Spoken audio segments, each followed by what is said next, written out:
Doctor প্লাসে পেয়ে যান উন্নত মানের চিকিৎসা। একই ছাদের তলায় আপনি পাচ্ছেন anti ageing treatments, laser therapy, unwanted hair reduction, chemical peels, hair fall solutions, skin polishing and brightening, pigmentation correction, skin tightening, tattoo removal, acne scar removal, warts and skin tag removal ও আরও অনেক সুবিধা। বিশদ জানতে call করুন অথবা আজই আসুন ডক্টর প্লাসে। নমস্কার, আপনাদের সবাইকে স্বাগত জানিয়ে শুরু করছি এই মুহূর্তের অনুষ্ঠান ডক্টর প্লাস। ডক্টর প্লাস মানেই সুস্থ ও সুন্দর জীবনের সাথী ডক্টর প্লাস।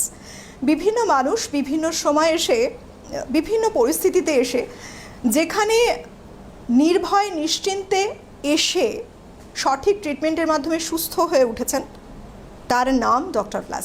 আজকের সময় দাঁড়িয়ে বিভিন্ন জায়গা তো রয়েছে এমন যেখানে মানুষ নানান রকম ট্রিটমেন্ট পেয়ে থাকেন, চিকিৎসা পেয়ে থাকেন, তারপরেও মানুষ ডক্টর প্লাসের উপরে ভরসা রেখেছে। তার একটা বড় কারণ হচ্ছে এখানে যে চিকিৎসকরা থাকেন প্রত্যেকেই অভিজ্ঞ চিকিৎসক, এবং তার সাথে সাথে রয়েছে নানা রকম ইনভেস্টিগেশনের ব্যবস্থা। সব কিছু নিয়ে একেবারে পরিপূর্ণ ডক্টর প্লাস। প্রথমে বলি, আমরা বিভিন্ন বিষয় নিয়ে এই অনুষ্ঠানে আলোচনা করি, তবে আজকে যে বিষয়টিকে নিয়ে আলোচনা করব অত্যন্ত গুরুত্বপূর্ণ একটি বিষয়। সেটি কি না, পেইন ম্যানেজমেন্ট ইন আয়ুর্বেদা। ব্যথা সমস্যায় বেশিরভাগ মানুষ আশ্রয় নেন পেইন কিলার খেয়ে ব্যথাটাকে ম্যানেজ করেন, কিন্তু আমরা জানি যে পেইন কিলার কোনো পার্মানেন্ট সমাধান হতে পারে না। অর্থাৎ আপনার ব্যথা দীর্ঘদিনের সঙ্গী হয়ে গেছে, মনে করছেন যে পেইন কিলার নিয়ে ভালো আছেন, একটা সময় দেখা গেল নানা রকম সমস্যা চলে এসেছে। আর ঠিক সেই সময় দাঁড়িয়ে মানুষ আস্থা রাখছে আয়ুর্বেদার উপরে অনেকখানি, কারণ আয়ুর্বেদ বহু পুরনো এক ট্রিটমেন্ট পদ্ধতি। আজকে যিনি রয়েছেন আমাদের সঙ্গে, পেইন ম্যানেজমেন্ট ইন আয়ুর্বেদা, এই বিষয়ে আমরা যেমন আলোচনা করছি, আর এই বিষয়ে যিনি জানাবেন, যিনি ডক্টর রয়েছেন, কি করলে বিভিন্ন মানুষ ব্যথা যন্ত্রণার মতো সমস্যা থেকে বেরিয়ে আসতে পারেন, কেন হচ্ছে এত ব্যথা, দিনে দিনে তো বাড়ছে। আর এখন কিন্তু বয়স মানে না, বয়স্ক মানুষ মানেই যে তারা শুধু ব্যথার শিকার হচ্ছেন তা কিন্তু নয়, বিভিন্ন বয়সের মানুষ। আর একেবারে অল্প বয়স থেকে যদি আপনি হার্মফুল বেশ কিছু মেডিসিন নিচ্ছেন দীর্ঘদিন ধরে, তার মানে নানা রকম রোগকে আরও আমন্ত্রণ জানাচ্ছেন। আর সেই সময়ও সহযোগী হিসেবে হাত বাড়িয়ে দিয়েছে অবশ্যই আয়ুর্বেদা ডক্টরসরা। আজকে এই মুহূর্তে স্টুডিও থেকে সরাসরি উপস্থিত রয়েছেন ডক্টর তুহিন শুভ্র তালুকদার। প্রথমে অনেক স্বাগত জানাবো ডক্টর। নমস্কার। প্রথমে যে বিষয়টা নিয়ে আমরা আলোচনা শুরু করলাম, রোগ ব্যাধিকে একপাশে সরিয়ে রেখেও যদি বলি ব্যথা, কারণ মানুষ হাত পা নাড়ছেন, হাঁটা চলা করছেন, কাজ করছেন, সেক্ষেত্রেও বিভিন্ন বাড়ির বিভিন্ন মানুষকেই দেখা যায়, এমন হয়তো একটা বাড়িও হবে না যে সেই বাড়ির কোনো একজন মানুষ ব্যথা নিয়ে সমস্যায় ভুগছেন না। একদমই। তো কেন হচ্ছে এত ব্যথা, এর কারণ কি? একটা আমরা জানি বাত, ব্যথা মানে বাত হবে, তার বাইরেও অনেক কারণ থাকতে পারে। সাধারণত ব্যথার কারণগুলো একটু শুনবো এবং নিরাময়ে কি আছে পুরোটাই কিন্তু জানবো আজ। বাতের ব্যথা কেন হয় এটা বোঝার আগে আমাদের বুঝতে হবে এটার উৎপত্তি কোথা থেকে হচ্ছে। আমাদের শরীরে যারা আগের এপিসোড দেখেছেন তারা জানেন যে আমি বায়ু পিত্ত কফের কথা বলেছিলাম, যে আমাদের একটা তত্ত্ব যে শরীরকে আমরা 3 ভাগে ভাগ করি, বায়ু, পিত্ত এবং কফের মাধ্যমে। তো বায়ু যখন প্রকোপিত হয় তখন হচ্ছে গিয়ে বাতদোষ আমাদের শরীরে চলে আসে এবং ব্যথার উৎপত্তি হয়। আচ্ছা, এবার বায়ু কিন্তু আমাদের শরীরে গুণ, আমাদের শরীরে যা যা দিয়ে তৈরি সব কিছু মিলেই আমাদের শরীরে গঠিত এবং সব কিছুই আমাদের শরীরে কাজে লাগে। সেরকম বায়ুও হচ্ছে খুবই একটা উপকারী একটা, কি বলবো, যাই হোক। তো বায়ু দূষিত হয় কিভাবে? আমরা যে লাইফস্টাইলটা মেনটেন করি এখন, সেই লাইফস্টাইলের জন্য বায়ু প্রকোপিত হয়, এবং বায়ু প্রকোপিত হয়ে আমাদের সন্ধি অঞ্চল, মানে যে এইসব যেখানে আমরা ভাঁজ করছি, হাঁটার সময় হাঁটু, কোমর, যেসব জায়গাগুলো সন্ধিগুলো আছে, এগুলোর মাঝখানে ওই প্রকোপিত বায়ু জমে যায় এবং গিয়ে ওখানে ব্যথার প্রাদুর্ভাব ঘটে। এবং দেখতে গেলে বায়ুই কিন্তু যখন সুস্থ অবস্থায় আছে, দূষিত হয়নি, এই বায়ুই শরীরের দূষিত পদার্থগুলোকে, টক্সিক যেগুলো জমে আমাদের শরীরে খাদ্যের মাধ্যম, যেগুলো খাই, যেমন তেল মশলা জাতীয় খাবার, বেশি রিচ খাওয়া দাওয়া করি, সেগুলোর যে দূষিত পদার্থ, টক্সিক মেটেরিয়াল যেগুলো শরীরে জমে, সেগুলোকে বায়ুই শরীরে আমাদের নিঃশ্বাস, মলমূত্র ত্যাগ করা এবং ঘামের মাধ্যমে শরীর থেকে বার করে দেয়। কিন্তু যখন প্রকোপিত হতে হতে শরীরের দূষণের মাত্রা অনেক বেড়ে যায়, শরীরের টক্সিসিটি অনেক বেশি হয়ে যায়, তখন বায়ুও প্রকোপিত হয়ে যায় এবং সেই প্রকোপিত বায়ু তখন এই দূষিত পদার্থগুলোকে শরীর থেকে বার করতে পারে না এবং সেই সময় এই দূষিত বায়ুগুলো আমাদের এই সন্ধিস্থলে জমে যায় এবং ব্যথার প্রাদুর্ভাব ঘটে। এটা হচ্ছে একদম জিস্ট থেকে বললাম, একদম কোথা থেকে উৎপত্তি মূল হয়। বিষয়টাই তাই, এখান থেকে ব্যথাটা উৎপত্তি হচ্ছে। এখন মানুষের মধ্যে একটা জানার বড় বিষয় হলো যে ব্যথা তো হচ্ছে, ব্যথা থেকে নিরাময় আয়ুর্বেদায় ঠিক কতটা সম্ভব? কারণ কিছু মানুষ ফিল করেন যে তাদের হাড়ে ব্যথা, জয়েন্টসে ব্যথা, আবার কিছু মানুষ ফিল করছেন কি না মাংসপেশিতেও ব্যথা রয়েছে। তো এই যে দু ধরনের ব্যথা আমরা পাচ্ছি, এক তো হাড় ওরিয়েন্টেড এবং মাসেল ওরিয়েন্টেড, এই ব্যথার সমাধান আয়ুর্বেদের মাধ্যমে কতটা সম্ভব? আয়ুর্বেদে বলা আছে 80 রকমের বাত আছে। আচ্ছা। ব্যথা অর্থাৎ বাত, বায়ু দোষ প্রকোপিত হয়ে যেটা বললাম সেইভাবে ওটা হচ্ছে বাত। তো প্রত্যেকটা রোগেরই আলাদা আলাদা চিকিৎসা আছে এবং সর্বপ্রথম আমাদেরকে লাইফস্টাইল চেঞ্জ করতে হবে। আমাদের সকালবেলা থেকে রাত পর্যন্ত যে লাইফস্টাইলটা আমরা মেনটেন করছি, এইভাবে চললে শরীরে নানান ধরনের যেমন রোগ চলে আসছে সেরকমই বাতও চলে আসছে। আচ্ছা। তো এর জন্য যেরকম লাইফস্টাইল মেনটেন করতে হবে সেরকম ডাক্তারের পরামর্শ নিয়ে চলতে হবে, ডায়েটটা মেনটেন করতে হবে, আর তো ওষুধ খেতে হবে। এছাড়া হচ্ছে গিয়ে পঞ্চকর্ম, এই পঞ্চকর্ম আমাদের আয়ুর্বেদের বলা হয় যে শরীর থেকে দূষিত পদার্থ বের করে দেওয়ার একদম বেস্ট চিকিৎসা। আচ্ছা। তো এই পঞ্চকর্মের মাধ্যমে যখন আমরা শরীরের সব টক্সিসিটিগুলো বার করে দিচ্ছি তখন শরীর ফ্রি হয়ে যাচ্ছে। তো আর যেটা বললাম যে সন্ধি অঞ্চলগুলোই যেখানে দূষিত বায়ু জমছে, পঞ্চকর্মের ফলে কি হচ্ছে ওই বায়ুগুলোকে ওখান থেকে বার করে দিচ্ছে, ফলে জয়েন্টগুলো ফ্রি হয়ে যাচ্ছে, তো মুভমেন্ট করতে আর অসুবিধা হচ্ছে না। তো এটা হচ্ছে চিকিৎসার পদ্ধতি। এবার তার জন্য আমাদের সেরকম ওষুধ খেতে হবে। এবার বলতে গেলে বায়ুর গুণ হচ্ছে গিয়ে শুষ্ক, তো শুষ্ক রুক্ষ হচ্ছে বায়ুর ধর্ম। তো আমাদের যখন এটাকে চিকিৎসা করতে হবে স্নিগ্ধ দ্রব্য দ্বারা চিকিৎসা করতে হবে। তো স্নিগ্ধ দ্রব্য বলতে যেমন তেল মালিশ, এছাড়াও আরও পঞ্চকর্মের মধ্যে অনেক রকম পদ্ধতি আছে, সব তো এখানে বিস্তারিত বলা সম্ভব না। আপনাদের ডক্টর প্লাসে আসতে হবে এবং ফোন করেও জানতে পারেন আমাদের থেকে। একদম। আমি বলছি যারা ওপারে আমাদের এই অনুষ্ঠান এই মুহূর্তে দেখছেন, এটা কিন্তু সম্পূর্ণ লাইভ ফোন ইন প্রোগ্রাম, তাই ব্যথা বেদনা নিয়ে আছেন বহু মানুষ, বিভিন্ন বয়সের বহু মানুষ। আপনারা অবশ্যই সরাসরি কথা বলার নম্বরটি যেটা রয়েছে টিভি স্ক্রিনে, সেই নাম্বারে ফোন করতেই পারেন। আমাদের সঙ্গে এই মুহূর্তে উপস্থিত রয়েছেন স্টুডিও থেকে সরাসরি ডক্টর তুহিন শুভ্র তালুকদার, একজন আয়ুর্বেদ চিকিৎসক। এবং আজকের সময় দাঁড়িয়ে বলছি বারবার একটাই কারণ, মানুষ যখন বিভিন্ন চিকিৎসা পদ্ধতিতে বিভিন্ন অনেক দিন ধরে দেখা যাচ্ছে একটা লং টার্ম ট্রিটমেন্ট নিয়েও দেখছেন কোনো উপায় পাচ্ছে না, তখন কিন্তু তারা আয়ুর্বেদায় ভরসা রাখছেন। তবুও মানুষের কিছু প্রশ্ন আছে যে আয়ুর্বেদ মূলত কিভাবে কাজ করে, কতখানি কাজ করে, আর সব কিছু প্রশ্নের উত্তর কিন্তু অবশ্যই পাবেন সরাসরি কথা বলার নম্বরে ফোন করে জেনে নিন। ডক্টর, এবার আসি যে এখানে নানা ধরনের থেরাপি ইউজ করা হয়, যার মধ্যে একটা উল্লেখযোগ্য হচ্ছে পঞ্চকর্ম থেরাপি, তাই তো? এই যে পঞ্চকর্ম থেরাপির মাধ্যমে বলছেন বডিকে ডিটক্সিফাই করা হচ্ছে, মানে দূষিত যা কিছু রয়েছে জমা সেগুলোকে বার করে দেওয়া হচ্ছে। এটা ছাড়া প্রথমে ধরুন একজন মানুষ ব্যথা বেদনা নিয়ে এলো, আপনারা ট্রিটমেন্টে যে প্রথম স্টার্ট করছেন সেটা কিভাবে শুরু করেন, আর পঞ্চকর্মা কোন সিচুয়েশনে গিয়ে দিয়ে থাকেন? সবার ব্যথা তো নিশ্চয়ই একই রকম হয় না। দেখুন, রোগী যখন প্রথম আমাদের কাছে এলো, আমরা প্রথমে করি তার নাড়ি পরীক্ষা। আচ্ছা। আমরা তার হাতে নাড়ি ধরে আমরা বোঝার চেষ্টা করি যে তার বায়ু, পিত্ত এবং কফের অবস্থান কীরকম আছে। মানে একটা হোলসাম 100% ধরলে তার 33% করে 3টে থাকা উচিত একজন আইডিয়াল মানুষের, কিন্তু সেটা কারোরই থাকে না। যেটা বললাম, লাইফস্টাইল এবং নানান কারণের জন্য এগুলো দূষিত হয়, কোনোটার লেভেল বেড়ে যায়, কোনোটার লেভেল কমে যায়, এবং এরা যেই সামনে থাকে না তখনই ডিসব্যালেন্স অবস্থায় শরীরে রোগ প্রকোপ হয়। তো আমাদের প্রথমেই বায়ুপিত্ত কফটা দেখে বুঝতে হয় যে কোনটার আধিক্য বেশি, কোনটার আধিক্য কম, সেই অনুযায়ী চিকিৎসা হয়। যেমন কফজবাত হয়, সেরকম আরও এইরকম নানান রকম হয়। তো সেই বুঝে আমাদের ট্রিটমেন্টটা এগোতে হয়। আচ্ছা, এই যে বায়ু, পিত্ত আর কাফা, এই যে তিনটে ধারা, সেটা কি মানুষের ক্যারেক্টার অনুযায়ী হয়, মানে যে এটা এটা এরকম ধরনের আলাদা আলাদা হয়? হ্যাঁ, প্রত্যেকটা মানুষেরই আলাদা আলাদা তার বায়ুপিত্ত কফের অবস্থান। যেটা বললাম, যদি 33% করে প্রত্যেকটাই থাকতো তিনটে সমান পরিমাণে একটা সাম্যাবস্থায়, তাহলে হচ্ছে তার শরীরে কোনো রোগ থাকতো না, একদম তার শরীর রোগমুক্ত, এটা আমরা বুঝতে পারবো।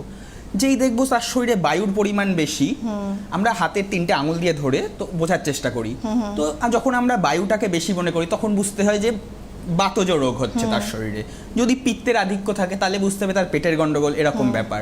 যদি দেখা যায় কফজ দোষ হচ্ছে তাহলে বুঝতে হবে তার ঠান্ডা লাগা, এইসব আরও নানান রকম আছে। শুধু এই যে ঠান্ডা লাগা এটা না, কফজ দোষের মধ্যে আরও অনেক কিছু আছে। আচ্ছা, তো এইভাবে হচ্ছে প্রাথমিক চিকিৎসাটা আমরা শুরু করি। আচ্ছা। এবং যেহেতু আমাদের খাদ্যাভ্যাসে প্রচুর ভেজাল চারপাশে, যাই কিনতে যাবেন তাতেই হচ্ছে গিয়ে রং করা থাকবে সবজির ওপরে, এর ওপরে তেলটা যেটা খাওয়া হচ্ছে তাতেও কি থাকে আমরা সবাই তো সব জানি না। তো শরীরে এইভাবে টক্সিসিটি ঢুকছেই নানান রকম ভাবে। তো আমাদের সেই টক্সিকটাকে বের করে দিতে হবে। যখন শরীরে কোনো টক্সিক ছিল না, তো শরীর সুস্থ ছিল, তো শরীরে কোনো রোগ নেই, তো সব পুরো সিস্টেম ঠিকঠাক চলছে, প্রত্যেকটা অর্গান ঠিকঠাক কাজ করছে, তাহলে তো রোগ থাকবে না। যেই আমাদের শরীরে অ্যান্টিবডি অ্যান্টিজেনগুলো ঢুকছে, ফলে প্রকোপিত হয়ে যাচ্ছে দোষ, তখন আমাদের রোগ। আচ্ছা, তখন যে বললাম বায়ু দূষিত হচ্ছে, এটা তো সাধারণ মানুষ ভালোভাবে বুঝলো না। তো এটা আমি যদি বলি সাধারণভাবে, তাহলে হচ্ছে আমাদের রক্তের কথা বলি। আমাদের রক্তের মধ্যে, রক্তে হচ্ছে কি একদম সমুদ্রের জলের মতো লবণাক্ত, এবং তার মধ্যে কিছুটা অ্যাসিডিক ভাব আছে। কিন্তু আইডিয়াল রক্তের মধ্যে অম্লর থেকে ক্ষারের আধিক্যই বেশি থাকে একজন সুস্থ শরীরের রক্তের মধ্যে। আচ্ছা, এবার কি হয়, এই ক্ষারধর্মী রক্ত শরীরের যেসব শর্করা বলুন বা আরও মিনারেলস যেগুলো যেখানে যেখানে পৌঁছানোর এই রক্ত পৌঁছে দেয়। এবার যখনই হচ্ছে গিয়ে আমরা খাদ্যাভ্যাসে উল্টোপাল্টা, যেমন ফাস্টফুড খাওয়া, আরও যেসব কোল্ড ড্রিঙ্কস খাওয়া, এইগুলো হ্যাঁ এখন তো সবাই খাচ্ছে না এই ওয়েদারে, আরও এই কারণে তো শরীরে কি হচ্ছে, এই অ্যাসিডিটির পরিমাণটা বেড়ে যাচ্ছে। ফলে রক্ত আগের মতো অ্যাক্টিভ থাকতে পারছে না, কাজ করতে পারছে না আগের মতো। তার ফলে কি হচ্ছে, শরীরে সেই সব জায়গায় যে মিনারেলস যেগুলো পৌঁছানোর কথা সেগুলো পৌঁছতে পারছে না, ফলে আমাদের প্রত্যেকটা অর্গান ঠিকমতো কাজ করতে পারছে না। এবং দীর্ঘদিন ধরে এটা চলতে চলতে, এবার শরীরেরও একটা ডিফেন্স মেকানিজম আছে নিজেকে সুস্থ করার, কিন্তু একটা টাইমের পরে শরীরে এত টক্সিসিটি বেড়ে যাচ্ছে, শরীর রিভার্স করতে পারছে না, ফলে তখন রোগ প্রকোপটা হয়ে যাচ্ছে। এই জন্য পঞ্চকর্ম বেস্ট আমাদের এইখানে। আচ্ছা, ট্রিটমেন্ট। এবার ডক্টর, সাধারণত আপনি যখন খাওয়ার উপরে জোর দিচ্ছেন, লাইফস্টাইলের উপরে জোর দিচ্ছেন, তো সেই জায়গায় থেকে একটা মানুষ সুস্থ থাকতে চাইলে, বা যাদের ব্যথা এখনো হয়তো বা শুরু হয়নি, একদম, তারা কি এমন মেনটেন করলে, কিভাবে খাদ্য অভ্যাস করলে বা কিভাবে ডেইলি লাইফ লিড করলে তারা দেখা যাচ্ছে যে ব্যথার শিকার হবেন না?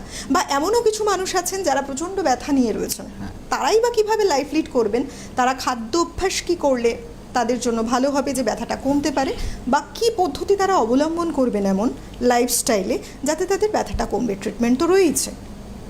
আমাদের জোর দিতে হবে, আমি যে কারণটা বললাম যে শরীরে অ্যাসিডিটি হতে দেওয়া যাবে না। আচ্ছা, তো আমাদের যে খাওয়া দাওয়ার খাদ্যাভ্যাস, সেটা আমি বললাম যে চেঞ্জ করতে হবে। এবং আমাদের খাওয়ার সময়, আচ্ছা ধরুন সকাল থেকে বলি, একদম সকালে ঘুম থেকে উঠে একটা মানুষের প্রথম কাজ হচ্ছে পায়খানা বাথরুম করে স্নান করা। এটা হচ্ছে তার প্রথম কাজ। যত সকাল সকাল স্নান করবে তত শরীর ভালো থাকবে, ঝরঝরে থাকবে। এবং স্নান হয়ে গেল, স্নান করে উঠে তার পরের কাজ কি, তার জল খাওয়া। আচ্ছা, প্রত্যেকটা মানুষের উচিত স্নান করার পরে, স্নান করে এসে জল খাওয়া। আচ্ছা, ঠিক আছে। তো এর কারণটা হচ্ছে, আমরা যখন স্নান করছি আমরা আমাদের বাইরেটাকে ঠান্ডা করছি, ভেতরে আমাদের তখনও যে একটা উষ্ণ ব্যাপার থেকে যাচ্ছে, তার ফলে যে একটা উষ্ণ বাষ্প তৈরি হয়, সেই ওটাও একটা কিন্তু বায়ু, যে বায়ুর কথা বলেছিলাম, ওটা কি হয়, ঊর্ধ্বগামী যেহেতু উষ্ণ বায়ু, তো সেগুলো মাথায় গিয়ে জমতে শুরু করে। তার ফলে আমাদের মাথা গরম হয়ে যাওয়া, তারপরে হচ্ছে অল্পেতেই রেগে যাওয়া, এই ঘটনাগুলো ঘটতে শুরু করে। তার ফলে আমরা যদি বসে এই জল খাই, তাহলে যে কনডেন্স আকারে ওই উষ্ণ বায়ুটা আমাদের টয়লেটের মাধ্যমে বেরিয়ে যাচ্ছে শরীর থেকে। তার ফলে কি হচ্ছে, মাইন্ড ঠান্ডা থাকছে, বেশি চঞ্চলতা আসছে না, উগ্রভাব আসছে না শরীরে। তো এইভাবে আমরা একটা বায়ুকে প্রশমিত করলাম একভাবে। তারপরে ধরুন খাওয়া দাওয়াটা আমাদের করতে হবে যখন সূর্য মাথার ওপর আছে।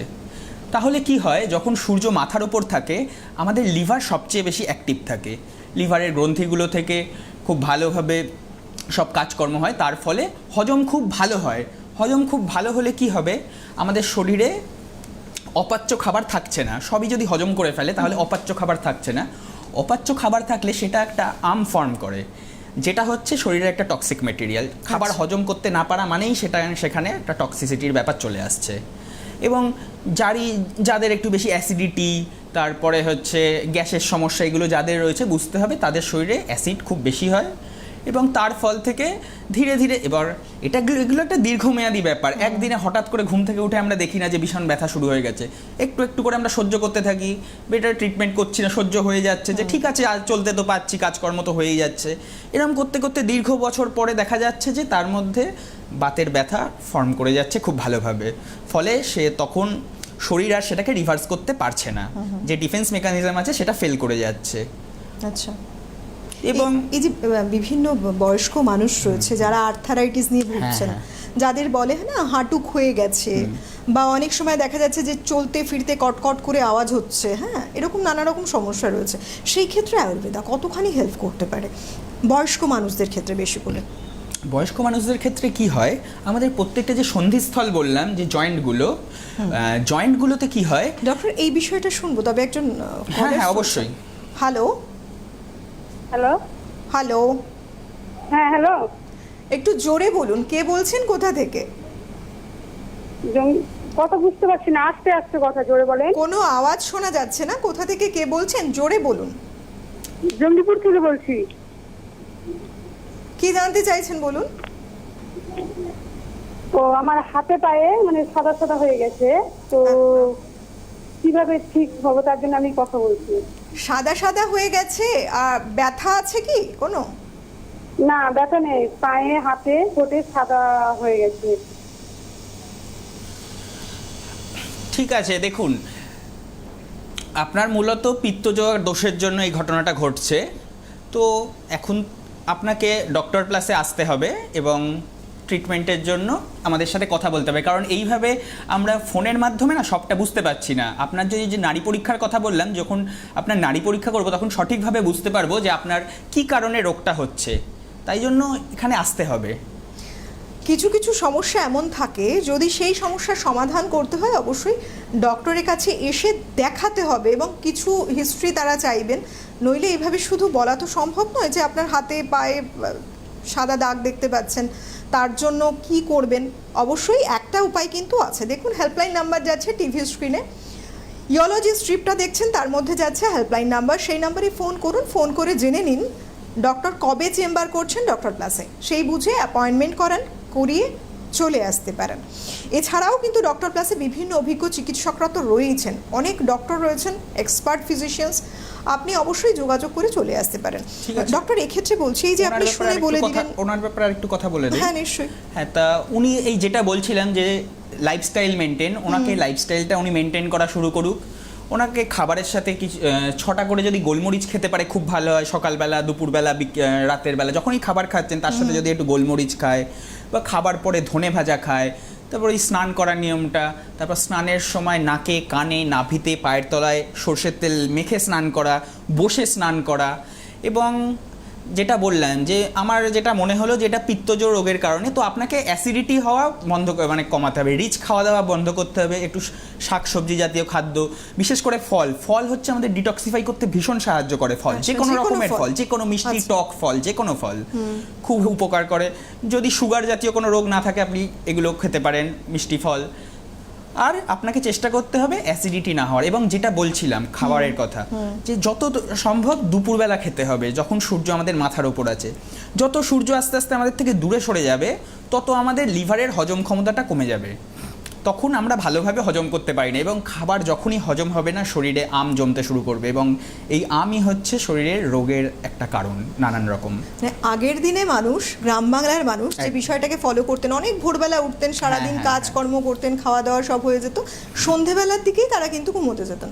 হ্যাঁ, মানে ওটাই সঠিক একদম ছিল জীবন চর্চার মধ্যে একটা। যত চেষ্টা করতে হবে সন্ধ্যের পর থেকে আমরা হালকা লাইট খাওয়া দাওয়া করব, যেটা আমাদের কারণ সেই সময় আমাদের সিক্রেশনগুলো ভালো বেরোচ্ছে না হজম করার জন্য। তো যত লাইট খাওয়া দাওয়া হবে তত লিভারের সুবিধা হবে। আমরা তো কি করি, যত অনুষ্ঠান রাতের দিকে নেমন্তন্ন, তো রিচ খাওয়া দাওয়া হয় ভালোভাবে, তো তার ফলে কি হয়, লিভারের ওপর চাপ পড়ে, ফলে লিভার ভালোভাবে ফাংশন করতে পারে না, এর ফলে হজমটার ব্যাঘাত ঘটে। যেই হজমের ব্যাঘাত ঘটবে আম ফর্ম করে যাবে, তারপর আপনার কি হবে, পায়খানা পরিষ্কার হবে না। তার ফলে কি হলো, মাউথ টু রেকটাম যে আমাদের যে চ্যানেলটা রয়েছে পুরোটাই একটা ডিসব্যালেন্স হয়ে গেল, কোনো অর্গানই ঠিকমতো কাজ করছে না, তার ফলে হজম হচ্ছে না খাওয়া। তো সেরকমই হচ্ছে যে রস বা যেটাকে বলে ডাইজেশনের ফলে যেগুলো আমরা শরীরে মিনারেলস বা যা যা পেলাম, শর্করা, প্রোটিন, সেগুলো ঠিকভাবে আমাদের শরীরে পৌঁছতে পারছে না সব জায়গায়, ফলে শরীর উইক হয়ে পড়ছে এবং রোগ প্রতিরোধ ক্ষমতা শরীরের কমে যাচ্ছে। কেউ রয়েছেন ফোনে? হ্যালো, কে রয়েছেন? হ্যালো, কে রয়েছেন? হ্যালো, শুনতে পাচ্ছেন? হ্যাঁ নিতু, কি আছে? হ্যালো, হ্যালো আছেন কি? হ্যালো, কে বলছেন, কোথা থেকে বলছেন? আমি আমতা থেকে বলছি। আর আমতা থেকে একদম শোনা যাচ্ছে না, আর একটু জোরে বলুন। আমতা থেকে। আচ্ছা বেশ, বলুন কি প্রশ্ন? হ্যাঁ, আমার হাঁটুর সমস্যা, দুটো হাঁটুতে সমস্যা। হাঁটুতে সমস্যা, কতদিন থেকে সমস্যা হচ্ছে? বয়স কত? বয়স 55। আচ্ছা, বয়স 55। কতদিন থেকে হচ্ছে এই সমস্যা? হ্যাঁ, হচ্ছে অনেকদিন থেকে, কিন্তু এই 5 বছর বেশি। 55 বছর বয়স, ওনার হাঁটুর সমস্যা রয়েছে, অনেক দিন থেকে সমস্যা রয়েছে, কি বলবেন? দেখুন, আপনাকে আর কিছু জানার আছে? না, ঠিক আছে। দেখুন, হাঁটুর ব্যথা তো অনেক দিন ধরেই আপনার এটা রয়েছে, আপনাকে লাইফস্টাইলটা চেঞ্জ করতে হবে। সকালবেলা উঠে আপনাকে ব্যায়াম করতে হবে, প্রথমে প্রাণায়াম করতে হবে কিছু, তারপরে কিছু ব্যায়াম করতে হবে, এবং যদি একটু মর্নিং ওয়াকে যেতে পারেন ভালো হয়। নইলে যদি শুধু টাইমের কম থাকে তাহলে আপনি প্রাণায়াম করুন, ব্যায়াম করুন সকালে বিকেলে, এবং রাতে ঘুমানোর আগে একটু গরম সেঁক দিন। দরকার হলে খুব বেশি ব্যথা হলে একটু গরম জলের সাথে নুন মিশিয়ে সেই জল দিয়ে জায়গাটা ধুন, এবং রাতে ঘুমানোর আগে তেল মালিশ করুন। এটা প্রত্যেক দিন করুন। আপাতত সর্ষের তেলই মালিশ করুন। যদি আপনাদের সাথে যোগাযোগ করেন তাহলে আমাদের কাছেও আরও ভালো ভালো তেল বলুন, মেডিসিন বলুন, চিকিৎসা আছে। আচ্ছা ডক্টর, এই যে আমরা বলছি যে বহুদিন ধরে পেইন কিলার খেলে একটা পার্শ্ব প্রতিক্রিয়া হয়, কিন্তু এরকম কি আয়ুর্বেদায় কোনো রকম মেডিসিন যারা বহুদিন থেকে খাচ্ছেন বা নিচ্ছেন, মেডিসিন ট্রিটমেন্ট নিচ্ছেন, তাদের মনেও একটা প্রশ্ন তৈরি হতে পারে যে তাহলে আয়ুর্বেদায়ও কি কোনো পার্শ্ব প্রতিক্রিয়া আছে? দেখুন, আপনারা যেরকম সাধারণ ভাত ডাল শাকসবজি খান, সেগুলো তো একটা প্ল্যান্ট থেকে আসছে। সেই রকম যে আয়ুর্বেদিক মেডিসিনগুলো প্রত্যেকটাই হচ্ছে প্ল্যান্টের নির্যাস। আচ্ছা, তো যেরকম ভাত ডাল শাকসবজি খেয়ে আপনার শরীরে কোনো সাইড এফেক্ট হয় না, সেরকমই আয়ুর্বেদ মেডিসিনও একদম তাই। এগুলো খেলেও আপনার শরীরে কোনো সাইড এফেক্ট নেই। এবং অবশ্যই বুঝতে হবে, কিছু কিছু ক্ষেত্রে ধরুন আপনার বিশেষ কোনো রোগ রয়েছে, তার জায়গায় কোনো একটা ওষুধ আমরা দিচ্ছি যেটা সেটার উল্টো কাজ করে, সেরকম ওষুধ খেলে তো আপনার শরীরে সেটা একটা বাজে এফেক্ট পড়বে। কিন্তু এরকম কোনো ঘটনা নেই যে আপনি দীর্ঘদিন ধরে যদি ওষুধ খেয়ে যান, সঠিক ওষুধ খেয়ে যান, আপনার শরীরে কোনো রকম তার পার্শ্ব প্রতিক্রিয়া নেই, বরং আপনার ভালোই হবে। একজন ফোনে রয়েছেন, কে রয়েছেন? হ্যালো, হ্যালো, নমস্কার, কে বলছেন, কোথা থেকে? হ্যাঁ, বর্ধমান থেকে অভিজিৎ হাজরা। কি নাম আপনার? অভিজিৎ হাজরা। বলুন, কি জানতে চাইছেন? আমি মানে খেলার মাঠে ফুটবল খেলতে যাই। বোঝা গেল না, একটু পরিষ্কার করে বলুন। মানে খেলার মাঠ থেকে ফুটবল খেলে এসে যখন বাড়ি আসি, ফুটবল খেলে জাতীয় কিছু, হ্যাঁ হ্যাঁ বলুন। তখন মানে কিছুক্ষণ রেস্ট করার পর মানে ডান পায়ের গোড়ালিতে খুব ব্যথা অনুভব হয়। এটা কি জন্য চলতে খুব অসুবিধা, কি জন্য হয় জানতে পারবেন? বোঝা গেল? বোঝা গেল না, একটু ক্লিয়ার করে আরেকবার বলুন, একটু জোরে বলুন, আমরা বুঝতে পেলাম না সমস্যাটা আপনি একটু কি বলুন, বলছেন। সমস্যাটা একটু বলুন। ফুটবল খেলা আসার পর মাঠে। হ্যালো, হ্যাঁ হ্যালো বলুন। আমি ফুটবল খেলা আসার পর মাঠ থেকে আপনার বুঝতে কথা পারছেন? একদম ক্লিয়ার নয়। এই যে বেশ, আপনি ফুটবল সঙ্গে খেলার থাকুন। পর মাঠ থেকে আপনি সঙ্গে থাকুন। আমাদের অনুষ্ঠান একেবারে শেষের দিকে আমরা এসে গেছি, আর একটাই কথা বলার, আমাদের যে লাইভ ফোন ইন প্রোগ্রামগুলো হচ্ছে, যখন যখন আপনারা ফোনে কন্ট্যাক্ট করতে চাইছেন, টিভির ভলিউমটা মিউট করে আপনারা কথা বলবেন, একটু জোরে ক্লিয়ার করে কোথা থেকে বলছেন, কে বলছেন, অবশ্যই অ্যাড্রেস করবেন। আজকের মতো হাতে সময় নেই, নিশ্চয়ই আবার এই ধরনের অনুষ্ঠান নিয়ে আমরা আবার ফিরে আসবো। প্রত্যেকে খুব ভালো থাকুন, সুস্থ থাকুন। আপনাকে অনেক ধন্যবাদ। ধন্যবাদ আপনাদেরকেও। নমস্কার। নমস্কার। আপনি কি চুল বা ত্বকের সমস্যায় ভুগছেন? চিন্তা কিসের? এখন ডক্টর প্লাসে পেয়ে যান উন্নত মানের চিকিৎসা। একই ছাদের তলায় আপনি পাচ্ছেন anti ageing treatments, laser therapy, unwanted hair reduction, chemical peels, hair fall solutions, skin polishing and brightening, pigmentation correction, skin tightening, tattoo removal, acne scar removal, warts and skin tag removal ও আরও অনেক সুবিধা। বিশদ জানতে call করুন অথবা আজই আসুন ডক্টর প্লাসে।